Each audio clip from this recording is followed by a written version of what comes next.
Bueno, buenas tardes.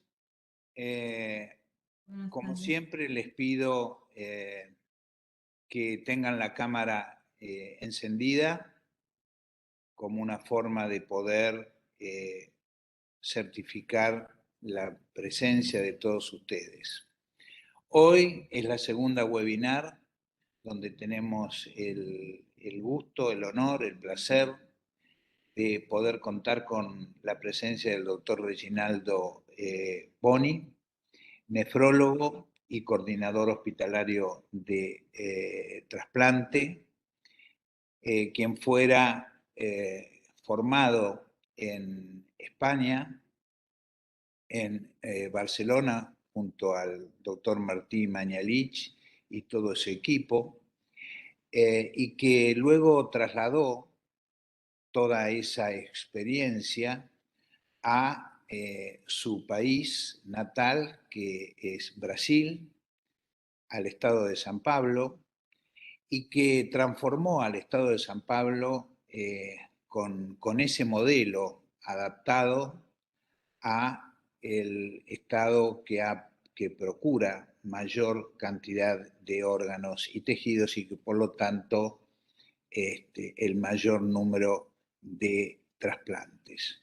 Entre muchas otras virtudes eh, que tiene Reginaldo, les tengo que contar que en el año 2017, cuando hicimos el congreso, no el congreso, sino el curso TPM para la provincia de Buenos Aires, y que yo tuve el gusto de conocer allí, fue el mejor muerto que vi, el mejor muerto que vi actuar. En ese curso teníamos ejercicios de simulación entre los cuales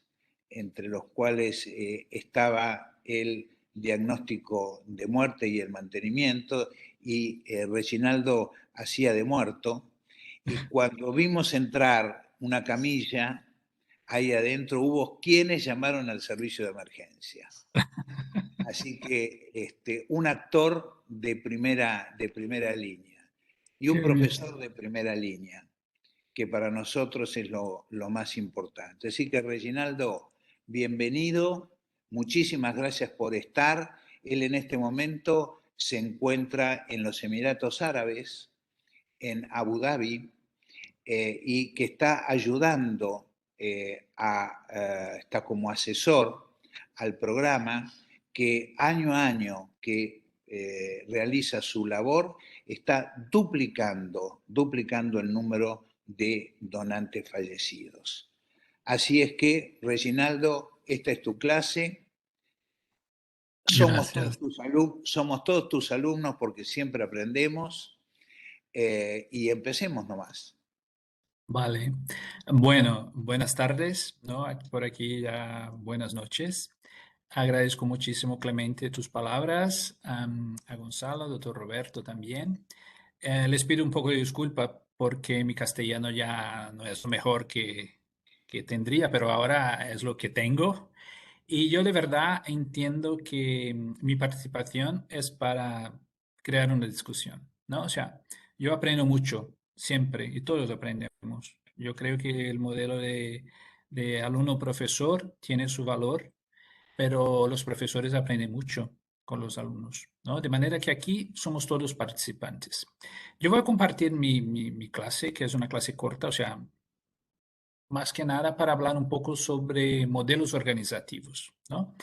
Y ahí vamos a intentar al final discutir qué os parece, ¿no? Porque eso se tiene que discutir y todos los modelos cada día se cambian más, ¿no? Entonces, para empezar, les digo que no hay ningún conflicto de interés, ¿no? En esta presentación, o sea, todas las partes están informadas y no hay ningún conflicto. Hablar de modelos es una cosa bastante difícil, sobre todo porque si miramos la área sanitaria como modelo, mucho de la área sanitaria viene de los modelos empresariales, ¿no? Entonces, hay antiguos modelos, por ejemplo, como el modelo lineal, donde hay una estructura piramidal. O sea, hay alguien que manda y los demás obedecen, ¿no? Hay modelos, por ejemplo, funcionales, donde hay una cadena de mandos con responsabilidades distintas, o modelos divisionales, donde ahí se comparte de manera muy clara la actividad de cada sector, o entonces modelos matriciales, ¿no? Y cada uno de ellos tiene ventajas y desventajas. O sea, no hay modelos que se puedan adaptar a todos los servicios de manera igual. Ah, por otro lado, cuando se habla de modelos, en general, la gente se lía un poco porque piensa que el modelo siempre está involucrado con un modelo de calidad, ¿no? O con un modelo de gestión de calidad. De verdad sí que lo está. Lo que pasa es que no se puede liar las cosas. El modelo de gestión de calidad es un modelo que funciona a partir de un proceso establecido o de otro modelo establecido, ¿no? Y si miramos un poco el modelo del área sanitaria, podríamos entender que hay un grande modelo en el mundo, ¿no? Porque este modelo lo que tienta es hacer con que la gente esté bien, que los pacientes sean tratados, que las vacunas lleguen, que los niños crezcan, ¿no? Que la tasa de natalidad crezca, que la tasa de mortalidad disminuya. De manera que los modelos en general tienen siempre el mismo objetivo. Y el objetivo final es tratar a la persona, ¿no? Es tratar al paciente. Y claro, si nosotros de una manera muy poco estratégica pensamos que modelos empresariales son los mismos que modelos sanitarios, vamos, ahí vamos a meter la pata, porque los modelos sanitarios, además de garantizar o tener que garantizar la universalidad, la atención integral, la equidad, que es muy difícil garantizar la equidad, y ahí les diré después un poco dentro del modelo organizacional o organizativo de los trasplantes que la equidad es muy importante, ¿no? Además, la eficiencia, la flexibilidad de cambiar el modelo en su momento y la participación con planificación y gestión del sistema. Entonces, el modelo sanitario que habitualmente tenemos en muchos países atiende a las necesidades de los países, ¿no? O no atiende, porque, por ejemplo, si pensamos, yo les cuento un poco del modelo brasileño, ¿no? El modelo brasileño es un sistema universal, o sea, toda la gente tiene derecho al sistema de salud, ¿no? La atención, a principio, debería ser integral, porque yo puedo ir a una atención básica, como puedo también hacer un trasplante dentro del Programa Nacional de Transplantes. ¿Es un programa equitativo? No, no hay equidad. ¿Por qué? Porque para haber equidad yo tengo que tener la misma posibilidad de llegar al servicio que necesito yo cuando comparo a otra persona. Por ejemplo, si yo vivo en una gran ciudad, yo tengo más accesibilidad para llegar al médico de cabecera o a un hospital de nivel terciario cuaternario, ¿no? Y si yo no tengo accesibilidad, la equidad se va. De manera que los modelos sanitarios, ellos están muy involucrados con las cuestiones sociales, políticas y económicas de cada país, ¿no? Porque si yo digo, por ejemplo, el modelo cubano, ¿no? No sé si alguno de vosotros ya ha estado en Cuba. El modelo cubano atiende a toda la gente, ¿no? Pero, ¿qué estructura tiene ellos? ¿No? ¿Qué financiación tiene ellos? ¿Qué procesos organizados tienen ellos? Entonces, si no pensamos de esta manera, nos vamos a liar mucho.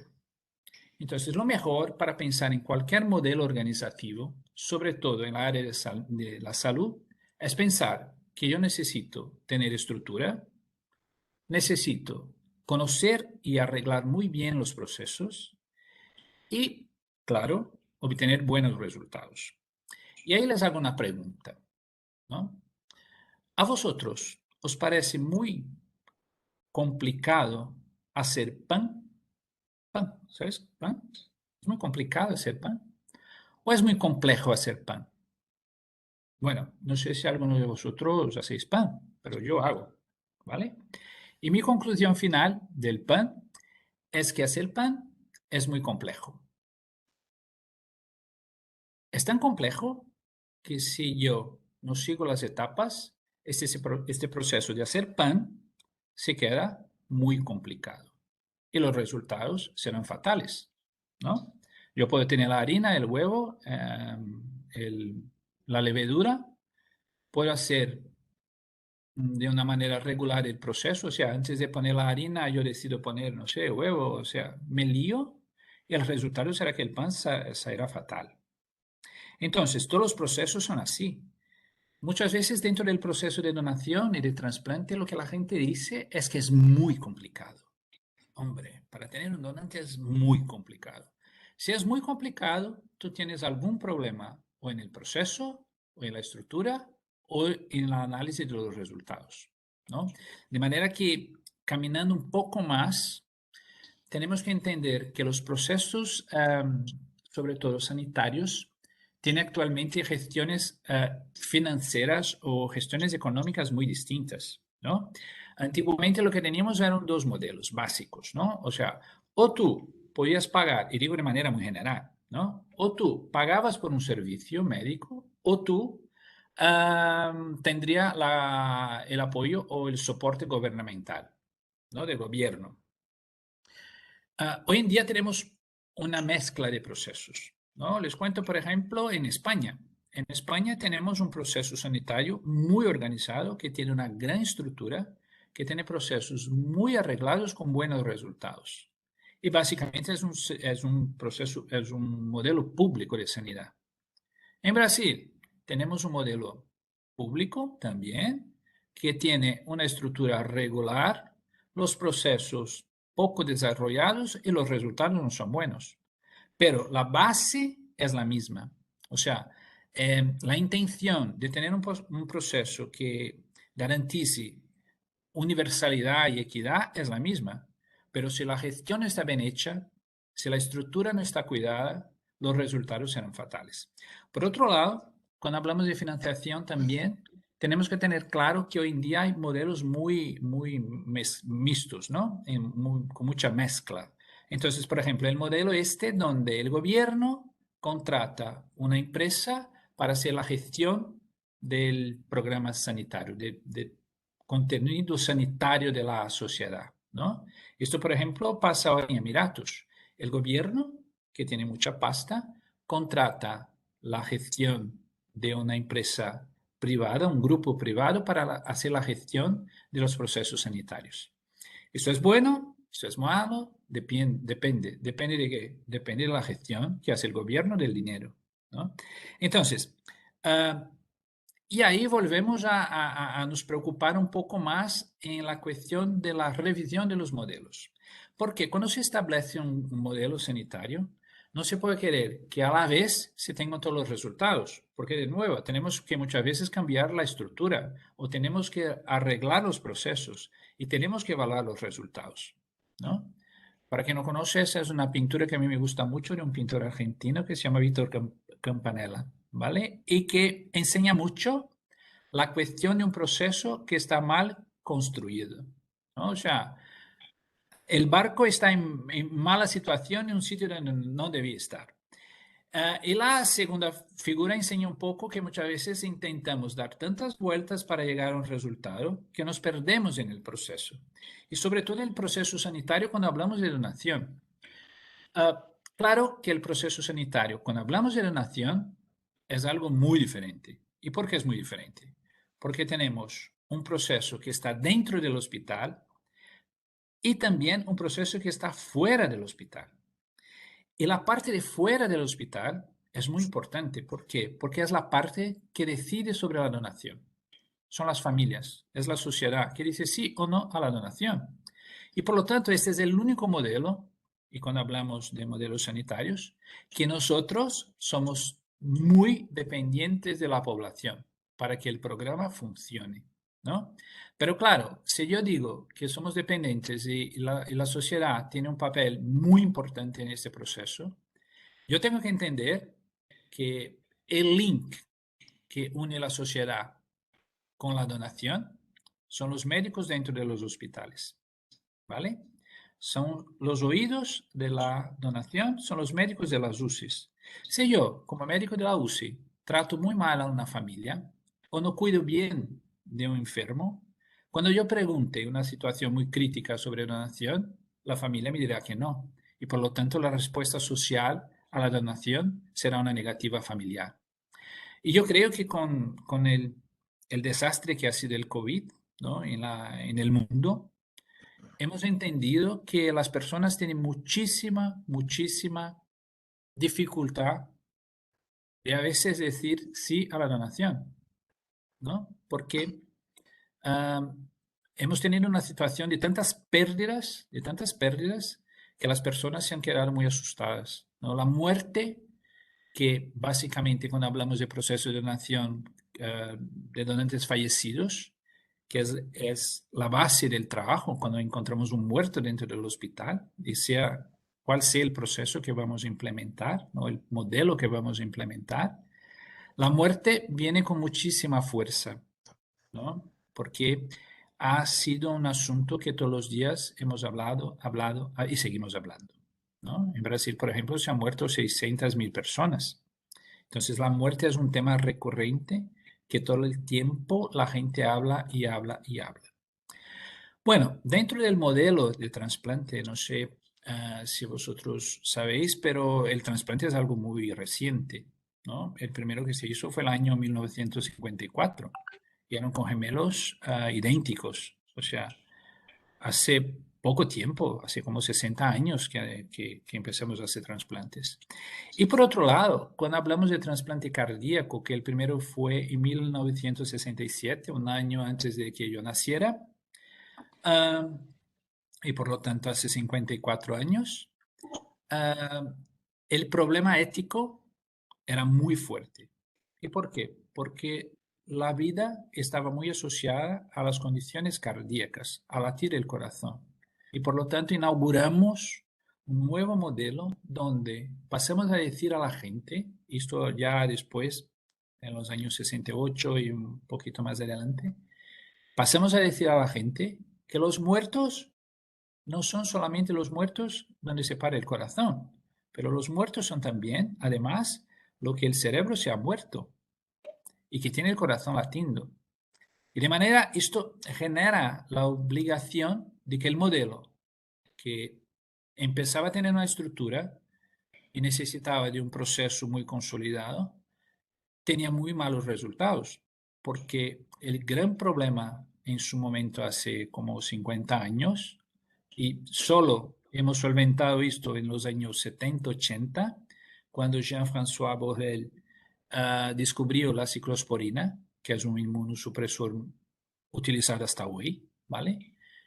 Tuvimos que arreglar de nuevo el proceso, ¿no? Entonces, la herramienta para seguir con el modelo organizativo del trasplante, de donación y trasplante, pasó por la inmunología y pasó por el descubrimiento de un fármaco que se llama ciclosporina.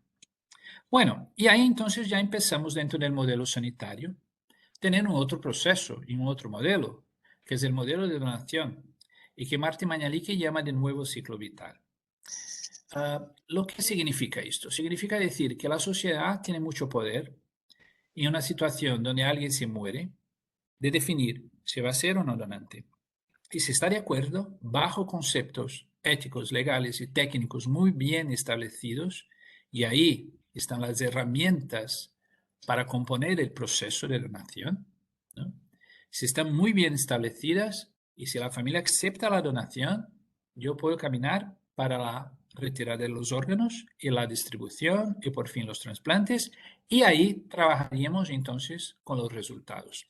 De manera que la figurita esta que he puesto yo de tres, ¿no? De la estructura, los procesos, los resultados, está aquí también metida. O sea, el modelo de donación, sea cual sea, necesita de estructura, proceso y conocer bien el resultado. ¿Vale? Bueno, y ahí hablemos un poquito de los modelos que tenemos que son más generales en el mundo, ¿no? El primer modelo es un modelo muy americano. Este modelo hace con que en Estados Unidos las diferentes provincias tengan organizaciones de procura de órganos, o sea, son las OPO. Las organizaciones de procura de órganos son grupos de trabajadores que están fuera, o son estructuras que están fuera de los hospitales. Una organización de procura de órganos, por ejemplo, en Estados Unidos, tiene alrededor de 100 personas trabajando. Lo que quiere decir esto, que tiene muchísima estructura. Y, claro, si tiene muchísima estructura, conlleva tener muchísimos procesos involucrados. Y por eso tiene muchísima gente. Y cuando digo que tiene muchísima gente, hay gente responsable por la entrevista familiar, que son especialistas, hay gente que es especialista en las finanzas para mantener con que la OPO siga adelante, hay gente específica para la retirada, otros específicos para la inmunología, o sea, todo el proceso de donación está fuera del hospital. Entonces, cuando el médico identifica un posible donante dentro del hospital, informa a la OPO y la OPO hace cargo de todas las etapas del proceso de donación. ¿Vale? Y claro, no nos olvidemos que todo esto tiene que estar regulado por las leyes, porque si no, yo lo que termino por hacer es la comercialización de órganos y esto no es bueno para ningún proceso. Incluso la conferencia de Estambul dejó muy claro, y esto tiene que ser una práctica diaria, que la comercialización de órganos, sea de donantes vivos o fallecidos, debe ser condenada, ¿no? Sobre todo porque es ilegal y más que ilegal, es totalmente fuera de la ética de la práctica médica o de la práctica sanitaria, ¿no? Bueno, las organizaciones de Estados Unidos están controladas por otras organizaciones, o sea, regionales, y hay una organización nacional que hace cargo de todo el proceso de donación de las diferentes OPOs en Estados Unidos. Bueno, por otro lado tenemos otro modelo, que es el modelo mucho más español, ¿no? El modelo español es un modelo donde hay coordinadores intrahospitalarios y dentro del hospital hay equipos de trasplantes, ¿no? Pero ellos trabajan de manera separada, pero conllevan el mismo proceso dentro del hospital. O sea, la gente responsable por la donación, por ejemplo, son médicos e enfermeros dedicados a todo el proceso de identificación, de seguimiento del diagnóstico de la muerte, de la entrevista familiar, de la participación y la retirada de los órganos y del seguimiento del resultado de los trasplantes. Y por otro lado, dentro del mismo hospital hay los coordinadores, hay los equipos de trasplante, que son responsables por hacer los trasplantes. Entonces, estos dos modelos son los modelos más generales, ¿no? Y ahí, entonces, como tenemos ya la estructura y tenemos los procesos, y ya habrá otra clase donde vamos a poder discutir un poco más sobre cada uno de los modelos, ¿no? Pero aquí es un poco para empezarnos la discusión. Tenemos que saber los resultados, ¿no? Entonces, el promedio americano es alrededor de 28, 29 donantes por millón de población. Ese es un número o una tasa que se utiliza. A mí, en particular, a mí no me gusta mucho, pero es una tasa que se utiliza en nivel mundial, que dice, mira, ¿cuántos donantes he tenido yo dentro de una área específica en un periodo de tiempo de un año? ¿No? Y consideramos donantes aquellas personas que se han muerto, que la familia ha consentido la donación, que no tenían ninguna contraindicación a la donación, que se ha sacado un órgano y que sobre todo se ha utilizado como mínimo un órgano. O sea, si yo hablo esto, yo les digo que el proceso de donación tiene el posible donante, que es una persona que yo sospecho que está muerta. El potencial donante, que es la persona que tiene un Glasgow 3 y que tiene todos los signos de la muerte. Un potencial donante elegible, un donante elegible es el que está muerto y que no hay ninguna contraindicación a la donación. Y por fin tenemos el donante actual, donde se lleva a cabo la cirugía y se termina con el donante utilizado, de lo cual se ha como mínimo sacado un órgano y se ha trasplantado. De manera que el proceso cuenta con el número de la tasa de conversión de donantes ¿no? A partir de los potenciales donantes, o sea, de la gente que está muerta, que yo identifico como muerto, hacia el resultado final, que son los trasplantes realizados con donantes utilizables. Y el modelo español, por otro lado, tiene una estructura sanitaria muy potente. Esa estructura sanitaria básicamente es pública y mantenida por el gobierno de diferentes maneras. Claro, no es una caja fuerte que tú coges el dinero y pagas los procedimientos, pero hay muchas estructuras por detrás de esta caja fuerte, ¿no?, del gobierno, que tiene procesos muy establecidos, donde cada hospital en general tiene a tiempo parcial o de manera integral un coordinador de trasplante, y hay una oficina que controla toda la actividad por provincias, ¿no? Y hay una oficina nacional que es la Organización Nacional de Trasplantes, que por fin hace con que todo el proceso de donación y este gran modelo cumpla todo el reglamento ético, técnico y jurídico necesario para tener donantes. Y los resultados, esto ya está antiguo, ¿vale? Eso tiene como 5 o 6 años. Pero ya se nota, por ejemplo, que España tenía en su momento 34 donantes por millón de población. En la provincia que estaba yo hace unos años, tenía como 22, ¿no? Pero hay sitios con mucha estructura y a mí me gusta mucho esta diapo, por ejemplo, que tiene mucha estructura, que tiene procesos sanitarios muy consolidados, pero que tiene resultados muy malos. Por ejemplo, Inglaterra, ¿no?, que tiene como 15 donantes por millón de población. Pero ¿cómo? Si tiene tanta estructura, tantos procesos y los resultados son malos. Porque de nuevo, el proceso de donación depende mucho del fuera del hospital. Y si no se trabaja muy bien dentro del hospital, cuando llega la familia y la familia no es bien cuidada, al final dirá no, y el resultado estará impactado ahí, una estructura muy amplia y poderosa, muy fuerte, con procesos muy definidos, pero sin entrenamiento específico para el modelo organizativo de la donación, ¿no? En Brasil les cuento rápidamente que hay una provincia que se llama São Paulo, que tenemos alrededor de actualmente 40 millones de personas en esta provincia, 44 millones. Y yo he trabajado en 3 organizaciones y he trabajado también como responsable regional para el entrenamiento de los médicos, enfermeros y otros profesionales sanitarios en el proceso de donación, ¿vale? Esa ha sido la primera organización que he trabajado yo en Brasil, de verdad la segunda que he trabajado yo en Brasil, y la flechita roja ahí está donde empezamos a cambiar el modelo organizativo, ¿vale? Y utilizar una mezcla del modelo español con el modelo americano, que ya les contaré en otra clase cómo hemos hecho. Hecho es que al final hemos subido mucho la donación, ¿no? Entonces tenemos como 40 donantes al año y hemos llegado a casi 190 en 2009, 2010, ¿vale? En ese mismo periodo de mi vida, yo me dediqué a trabajar también en otra organización de procura de órganos, ¿vale? Que está a unos 250 kilómetros de la primera. Una está en la capital y esta está en el interior de la provincia, que es una ciudad universitaria que se llama Botucatu. Y ahí, cuando llegué yo, había 5 donantes al año y 7 personas trabajando, ¿no? Entonces yo les dije, hombre, un poco raro, ¿no? 7 personas trabajando aquí, 5 donantes.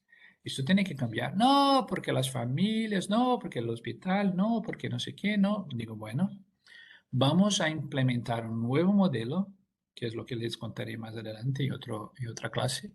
Vamos a implementar este modelo y con este modelo vamos a encontrar donantes. No, porque no hay, sí que hay. En 2 años, ahí ya está 2011, pero en 2012 hemos tenido 49 donantes, ¿vale? O sea, en el mismo periodo que hemos implementado el mismo programa y una OPO en São Paulo, capital, lo hemos hecho en el interior de la provincia. Y los resultados fueron los mismos.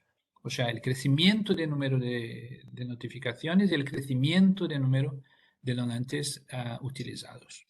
Y por fin, la última OPO que he trabajado yo, que es también la capital de São Paulo, y esta ha sido una experiencia muy,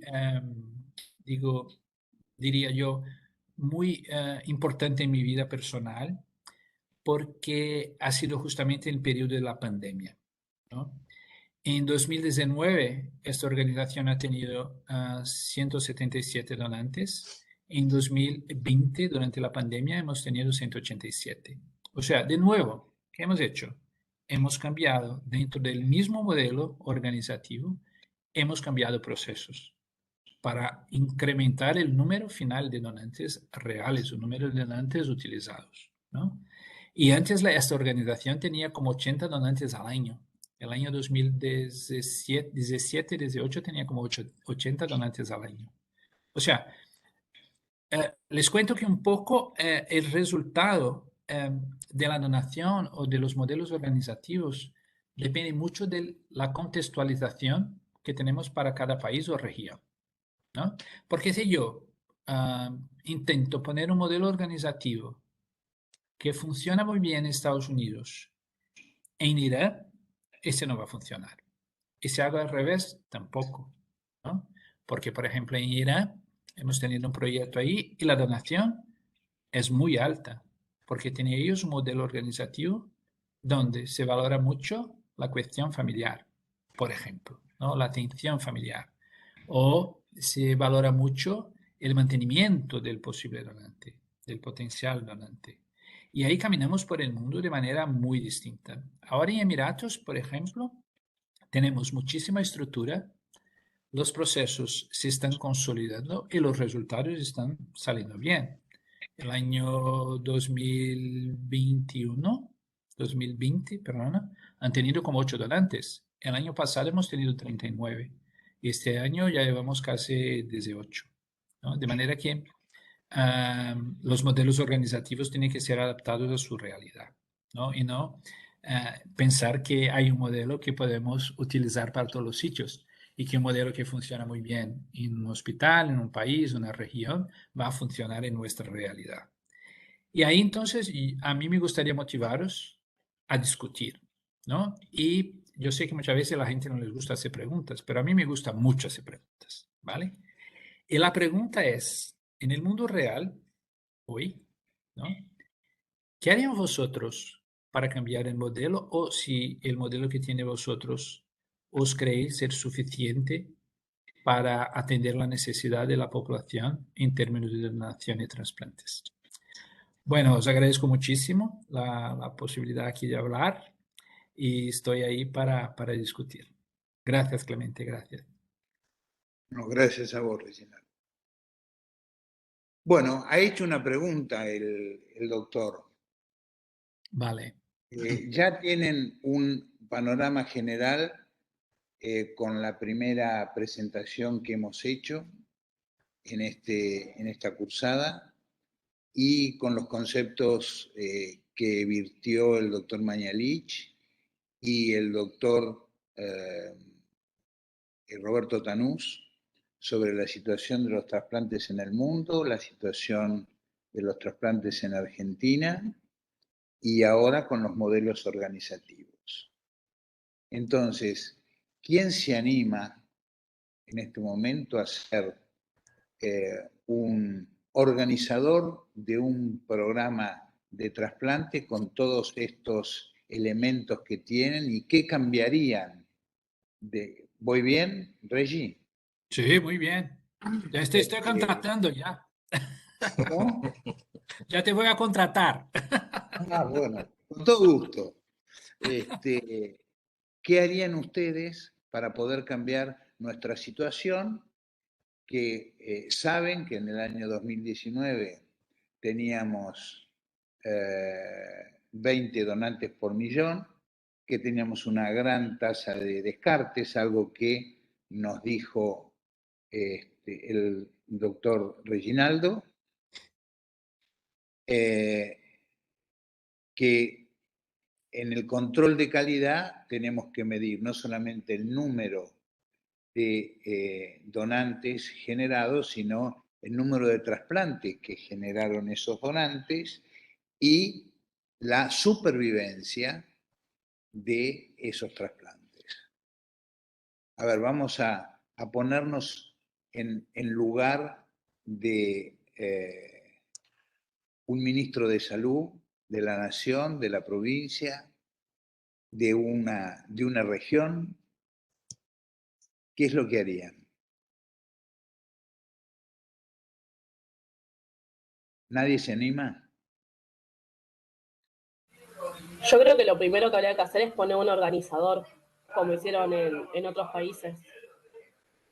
A ver, ¿quién habló? Que no lo Julieta. pude entender. Yo, Julieta, sí. Julieta. Un organizador. Bueno, de hecho, el organizador lo tenemos. Hay un presidente de la organización nacional del INCUCAI, hay un presidente por cada una de las jurisdicciones, de cada una de las provincias. A la persona la tenemos. Bueno, yo haría otra pregunta, A ¿vale? ver, Yo soy el director del hospital, ¿vale? En ese hospital hay, por ejemplo, no sé, 1000 camas y hay 40 camas de UCI. Y aquí hay neurocirugía, ¿vale? Pero tengo al año 5 donantes y tengo 40 camas de UCI y hay neurocirugía. Y acaban de construir una carretera aquí que pasan muchos coches y hay muchos accidentes, ¿vale? Y acabo de contratar vosotros para solventar el problema de mi hospital. El mundo real. O sea, no sé dónde trabajáis vosotros o si todavía siguen estudiando. Me imagino que sí, pero ya debe tener contacto con los hospitales. Pero imaginaros ahora que vosotros trabajáis en un hospital. ¿Qué? ¿Cómo vamos a solventar esto? Yo soy el director, ¿vale? Y os llamo a mi sala para hablarnos, ¿no? Entonces yo puedo empezar. Mucho gusto. ¿Cómo está, Agustín? Te he contratado junto con Brisa y con Bautista y también ha venido Azul Álvarez.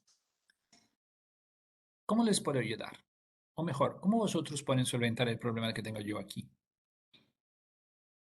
El mundo real. ¿Y qué? en el mundo Creo que real, el foco que hay que hacer principalmente, digo, más allá de los niveles estructurales que creo que de alguna forma se respetan en Argentina por la organización del INCUCAI y demás, hacer el foco en cuanto a la dirección de un hospital en la correcta comunicación a los pacientes eh, y bueno, hacer el foco ahí y tratar de que esa comunicación sobre la donación no sea negativa y que genere una mayor oferta, digamos. Bueno, doctora Ruti, usted entonces se propone hacer una gran campaña dentro del hospital sobre donación de órganos para hablar con las familias. Por ejemplo, la familia que está esperando en la sala de espera delante de la UCI, podríamos hablar, ¿no? Antes, ¿qué te parece? Es una buena estrategia, no sé, porque yo soy el director, yo tengo la estructura y te pago el sueldo,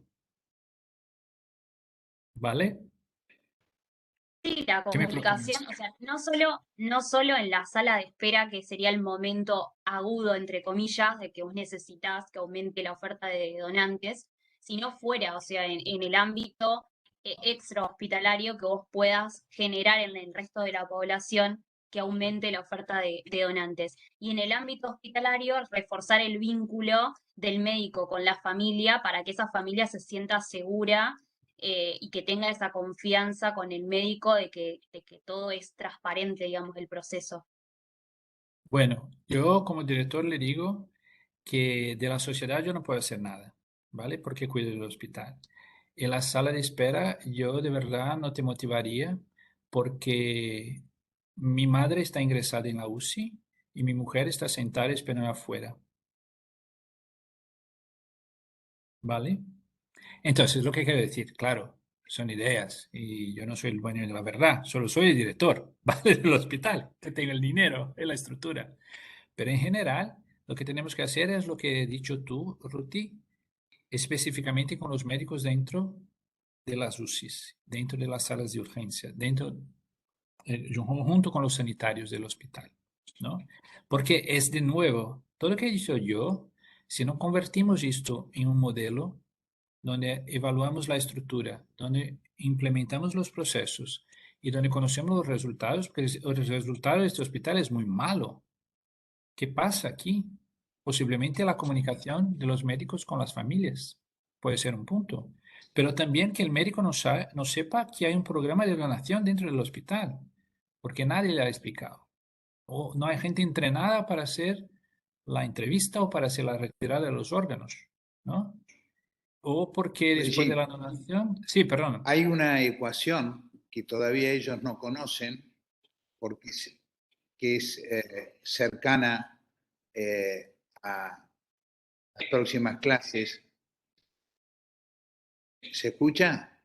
Sí, sí, se escucha. No se ve, pero Simplemente. se escucha. Ahora se ve, se escucha. Que se considera que existe un diagnóstico de muerte bajo criterios neurológicos por cada cama de terapia intensiva. Este hospital, vos dijiste que tenía 40 40. camas de terapia intensiva. Quiere decir que por año se debería, y un servicio activo de neurocirugía, en una zona que geográficamente tiene muchos accidentes. Entonces, probablemente el sector de estadística del hospital nos diga que hubo 40 diagnósticos de muerte bajo criterios neurológicos durante el año. Y nosotros sabemos que el 50% de esos diagnósticos de muerte podrían transformarse en donantes efectivos.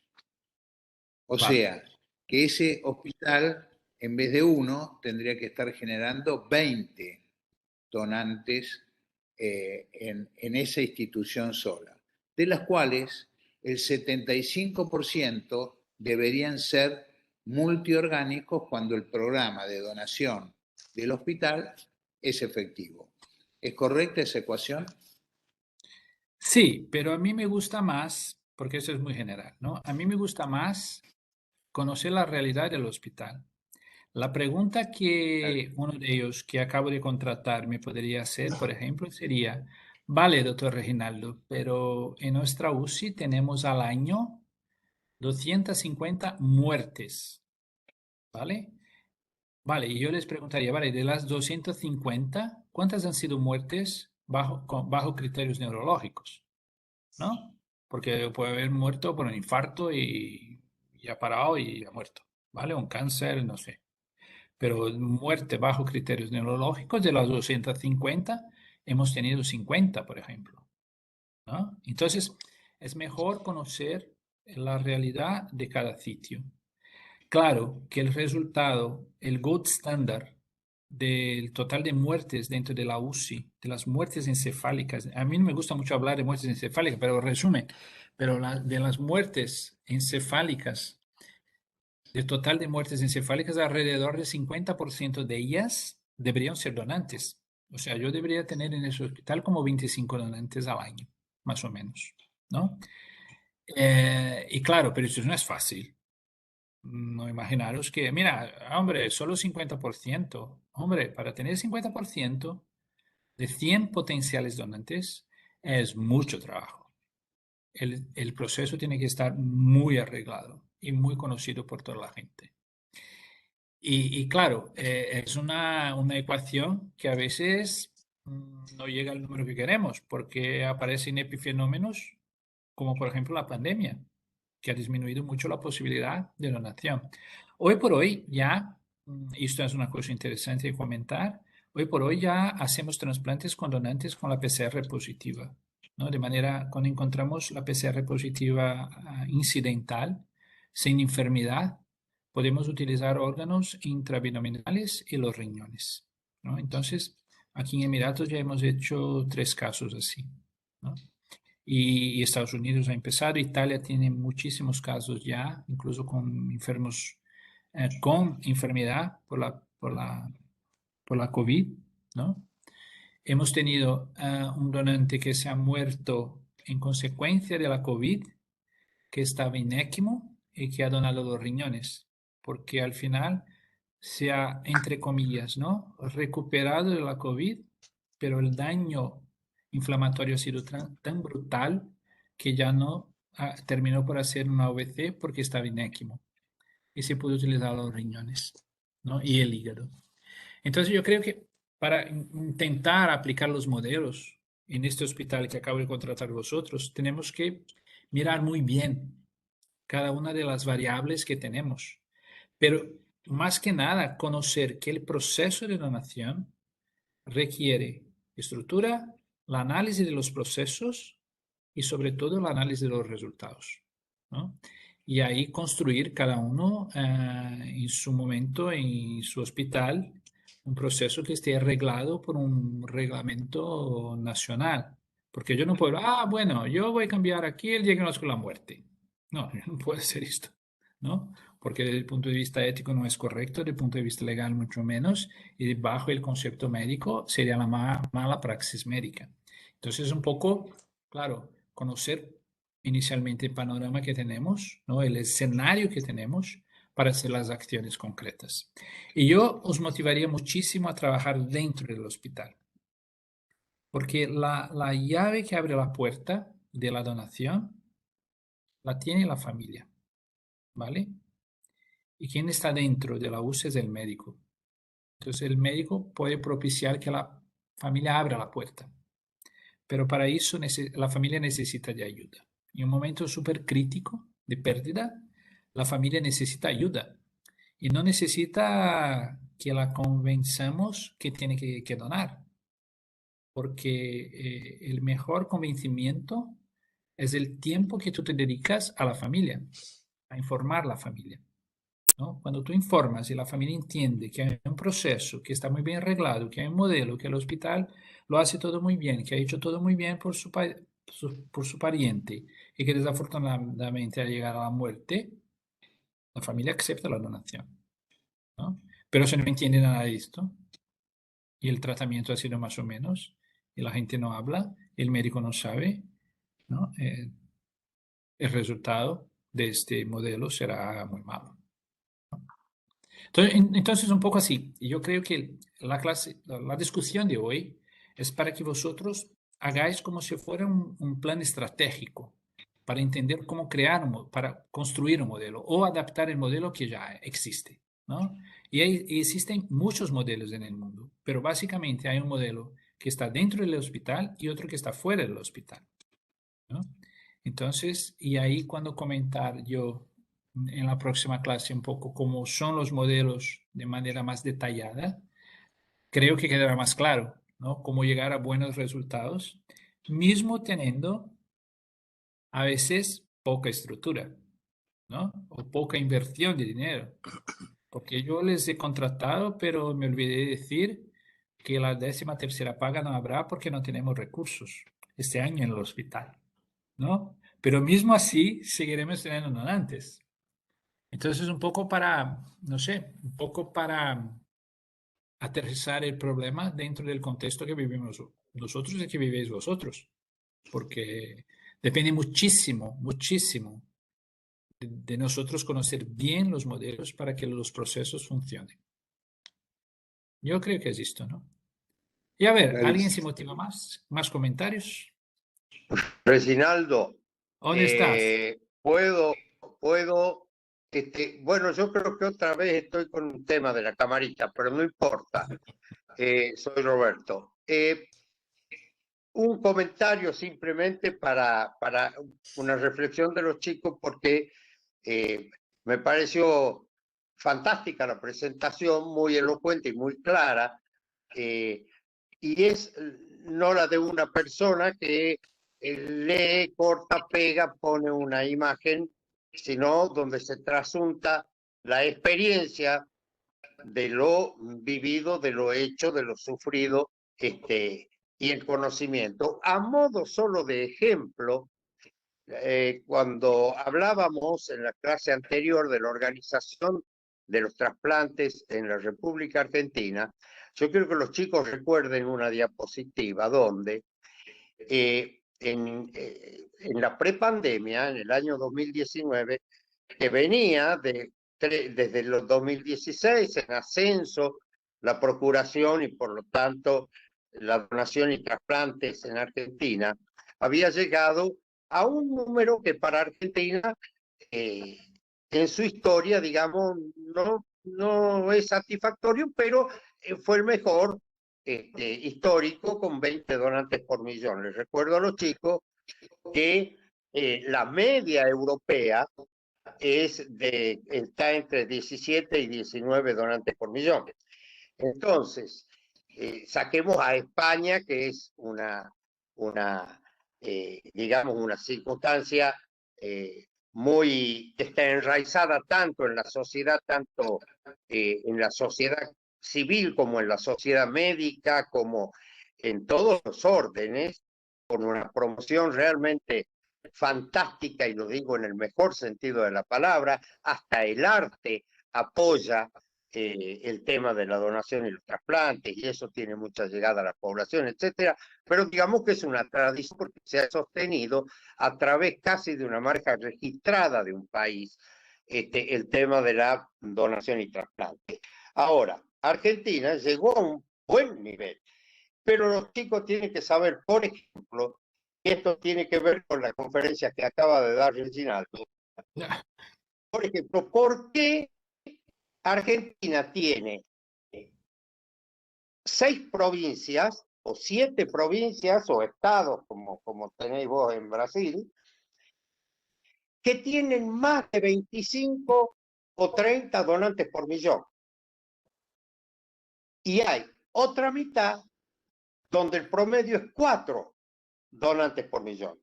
Entonces esto tiene que ver con lo que decía Reginaldo. Una cosa es la estructura, los procesos, la importancia, y dentro de los procesos, adentro del hospital, porque la Argentina tiene el modelo intrahospitalario.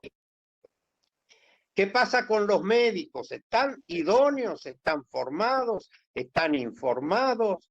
Fíjense, les voy a dar un ejemplo. Año 2004, la provincia de Tucumán, ojo, dentro de esa mitad inferior al 15 por millón, está la provincia de Buenos Aires. No es que estamos hablando de una provincia que está en Ilapuna, a 4.000 metros de altura, con gente que... No. Provincia de Buenos Aires tiene 12 por millón. Y Tucumán y las provincias, por ejemplo, Corrientes, Misiones, tienen arriba de 30. Córdoba, arriba de 30. La ciudad de Buenos Aires. Entonces, qué importante es la estructura, qué importante el proceso, pero además, Reginaldo habló de evaluar resultados, y en función de evaluar resultados, tomar decisiones. Fíjense, Tucumán, año 2004, 1.2 donantes por millón. En ese momento yo tenía algún tipo de responsabilidad, llamémosle, por ser presidente de la Sociedad Argentina de Trasplante en aquellos años, y fui a hablar a Tucumán, a dar una charla en la Universidad de Tucumán, e invité al INCUCAI de Tucumán, al CUCAI-TUC, o sea, la autoridad jurisdiccional de Tucumán. Y entonces ahí, en el debate, discutí con el responsable del CUCAI-TUC, y le dije: ¿usted nos puede explicar por qué tenemos tan baja tasa de donantes, siendo esta una provincia muy pequeña, con gran concentración de habitantes, industriosa y con una muy buena estructura sanitaria? Y bueno, la respuesta fue, bueno, que la cultura, que los pueblos originarios. Y entonces yo, cuando volví, recuerdo que tuve una reunión con la gente del INCUCAI y planteé: me parece que tienen que pegar una miradita ahí respecto de la idoneidad y de la preparación de los profesionales que están allí a cargo de la jurisdicción de procuración de órganos para trasplante. Y para no ofender, pónganlo en un marco dorado y que diga: bueno, gran asesor para toda la región, pero cambien al director. El director, Reginaldo, hoy Tucumán tiene 31 donantes por millón de habitantes. Simplemente hice esta mención como ejemplo de lo que vos acabas de decir. Qué importante que es, porque uno puede decir, está la estructura, se respetan los procesos, pero nadie hace nada y pasan estas cosas. Vos hablaste de la realidad, de las cosas cotidianas, bueno, pero ¿cómo es lo real? Y lo real es que hay que trabajar, hay que cumplir los procesos, hay que formarse, educarse. Vos estás mencionando su mentor, sí,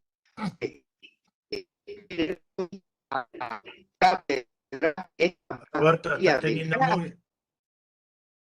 estás teniendo un problema de audio. No sé. Se te escuchó todo entrecortado. Bueno, una lástima.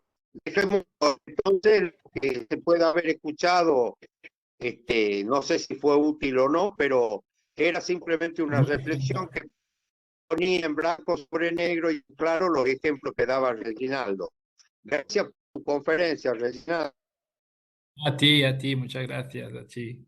Yo creo que más allá de los lugares particulares como los que nombró, que hoy Tucumán tiene determinadas estrategias sanitarias, como es una provincia muy pequeña y tiene un solo hospital de derivación y tiene a alguien a quien van a conocer ustedes, que es Santiago Villavicencio, que se ha formado justamente en Barcelona, en que tiene una capacidad de trabajo que hace que los números sean como tales, con un modelo intrahospitalario. Cuando hablamos más general en la referencia que hizo Roberto, tenemos que saber que España, con una superficie similar a la Argentina, a la provincia de Buenos Aires, perdón, y con una población similar a todo el país, 40 millones de habitantes, tiene un número de coordinadores hospitalarios de trasplante, ergo, gente que trabaja para la donación dentro del hospital, que son, corregime Reginaldo, son cerca de 400, Sí. ¿no es cierto? Situación diametralmente opuesta a la que tiene la Argentina, ¿no es cierto? En donde coordinadores hospitalarios que respeten los principios del coordinador hospitalario que están perfectamente definidos, las funciones que tienen que cumplir, no llegan ni a la octava parte. Y eso es, en gran medida, ¿no es cierto?, una de las situaciones por las cuales tenemos el número de donantes, y no solamente, yo no me contento con el número de donantes solamente, sino voy más allá al control de la calidad y veo la tasa de descarte que hay, sobre todo a nivel renal, que es muy importante, o de insuficiencia renal post-trasplante que llega al 60%. Entonces, 60%, mientras que en otros países no superan el 20%. Así que creo que es un problema sanitario a solucionar y la profesionalización, ¿no es cierto?, y eso es lo que apuntamos en nuestro posgrado, del coordinador hospitalario de trasplante, que sea una figura no solamente capaz, sino que esté bien remunerada, va a ser una de las llaves que pueda cambiar la situación. Por último, quiero que me permitas una cosa, Reginaldo. Yo tuve mi formación en el hospital Las Clínicas en San Pablo, y los primeros 3 meses, siempre recuerdo, veía 2 trasplantes, un trasplante en el hospital, otro trasplante en lo que era el Osvaldo Cruz, ¿no es cierto? Y los dos en los dos lados, por semana eran donantes vivos. Más allá de las circunstancias particulares que había en ese momento. Fíjense, en los primeros 3 meses vi solamente un donante fallecido en el hospital de clínicas. Fíjense lo que ha cambiado, ¿no es cierto?, esa tasa de donación con el trabajo que ha hecho y que lo mostró en las curvas, ¿no es cierto?, tal vez posteriores, el doctor Boni, ¿no es cierto?, cómo ha llegado en todos los lugares donde actuó, cambiando el modelo organizativo y adaptándolo a cada uno de los lugares a tasas que bien hemos visto, algunas de ellas han superado al mismo modelo español. Así que creo que la visión que nos ha dado del modelo organizativo es clarísima y es a donde tenemos que apuntar. Así que muchas gracias, Reginaldo. Yo que agradezco muchísimo y os motivo muchísimo a seguir adelante porque esto no es fácil, pero te rellena mucho el alma, ¿vale? No te rellena el bolso, lo siento, pero es verdad, te rellena el alma. Y yo creo que el último mensaje que me gustaría dejarles es que este proceso sanitario de donación y de trasplante es un único proceso, ¿vale? Y que todos nosotros podemos hacer parte en un determinado momento de nuestras vidas, ¿no?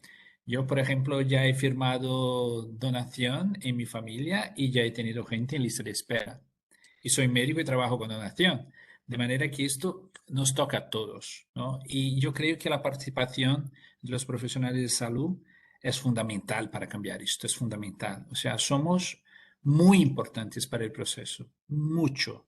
Y la sociedad necesita de nuestra ayuda, ¿no? Bajo lo que hemos discutido, las dificultades, o sea, eso sí puede cambiar y depende mucho de nosotros, ¿vale? De manera que los agradezco muchísimo y perdona por mi castellano y a ver si a la próxima clase ya entreno un poco más para que me entendáis mejor, ¿vale? Muchas gracias. El próximo hablo en portugués ¡Ah! y ahí equiparamos. En ¡Ay, sí será un portuñol. desastre! ¿Sabes por qué? Yo he pasado 3 meses aquí con un médico portugués de Portugal De y por lo Portugal. tanto hablaba portugués de Portugal.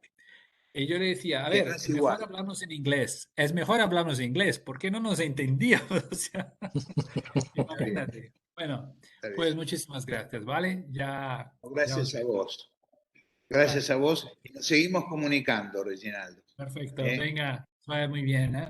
Gracias. Un Un fuerte abrazo y abrazo. saludos a todos. Gracias, chao. Éxitos. Chao.